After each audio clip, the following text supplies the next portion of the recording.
faz com que a gente consiga nos sentirmos sozinhas, mesmo tendo tantas pessoas à nossa volta, vivendo um relacionamento, ou quando a gente está na nossa casa com tantas pessoas à nossa volta? O que acontece que faz com que a gente se sinta sozinha, né? O porquê da solidão?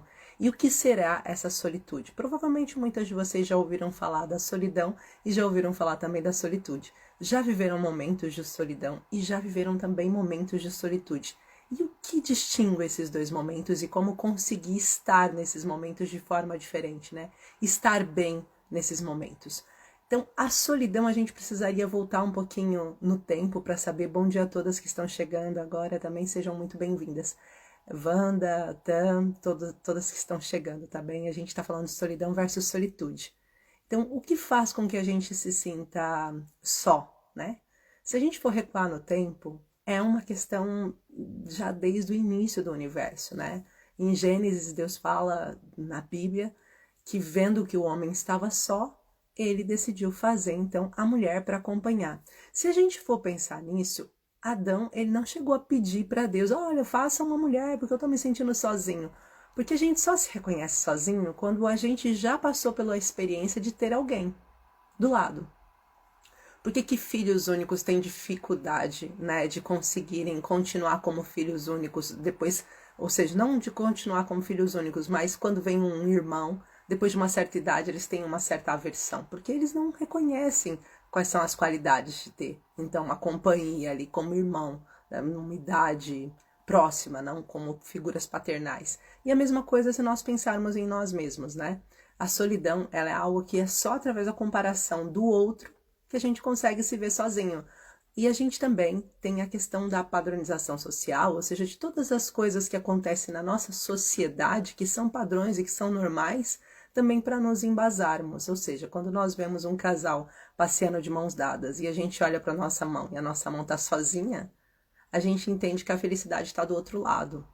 Quando a gente vê uma criança feliz, saltando e brincando com outros amiguinhos e a gente se vê sozinho, a gente se vê como um estado de solidão. Então, sempre que você olha para você como um indivíduo único e não vê ninguém à sua volta, não se sente contemplado, você está passando por um estado de solidão.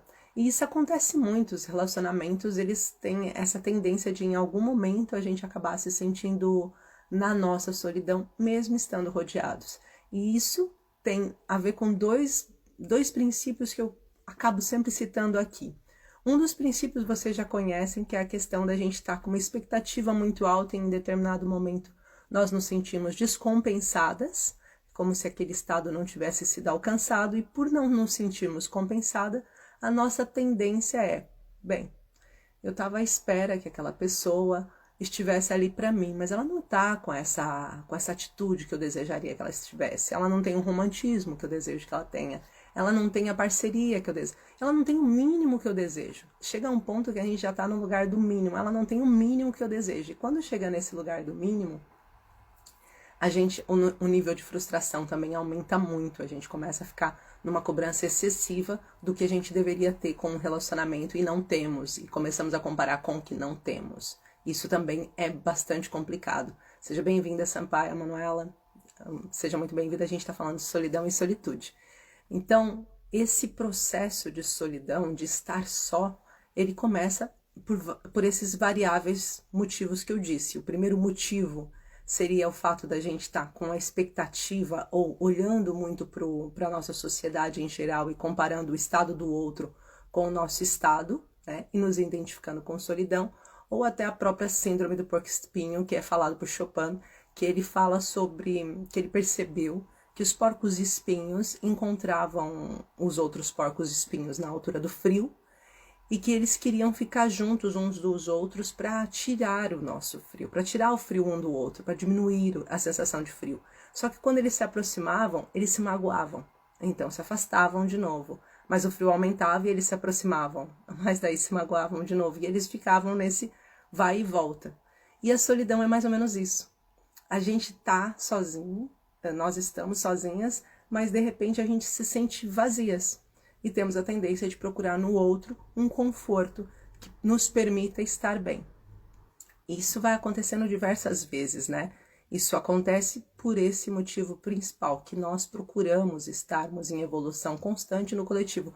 Nós fomos criadas para estar no coletivo. Nós, mulheres e homens, fomos criadas. Se nós formos no tempo das cavernas, os homens caçavam em conjunto. Então, toda a nossa evolução de milhões de anos, ela acontece dentro desse lugar do estarmos em conjunto, do estarmos completando, sentindo essa completude, esse estado coletivo como algo, um motor, algo que nos move. E é importante a gente reconhecer, então, a solidão, ela vem desse lugar, do lugar em que a gente reconhece que a gente não está em grupo, não está no coletivo. E ela começa a disparar alguns outros sentimentos dentro da gente. Então, no nosso cérebro, nós temos 86 bilhões de neurônios na fase adulta. As crianças podem chegar a ter 140 bilhões de neurônios. 86 bilhões de neurônios que estão procurando conexões baseadas nas nossas histórias e procurando hormônios para transportar um para o outro. É uma forma um bocadinho complexa de explicar a questão da solidão. A questão é que alguns hormônios, eles disparam, trazendo para a gente essa sensação de bem-estar conjunta. E quando a gente não está nesse bem-estar conjunto, a gente começa a sentir falta. A sentir o quê? Sensações como angústia, tristeza, medo. Nós temos medo do que pode nos acontecer, nós sentimos frágeis, nós nos sentimos desprotegidos. E isso tende a baixar a nossa energia num nível tão pequeno que tem pessoas que conseguem, quando estão num estado de solidão extrema, ficarem horas, dias deitados numa cama sem conseguir levantar. Isso tudo porque os hormônios começaram a deixar de serem eficazes e produzidos, trazendo essa sensação de bem-estar, para que faça com que a gente tenha essa vontade de contemplar a nossa própria presença através da solitude.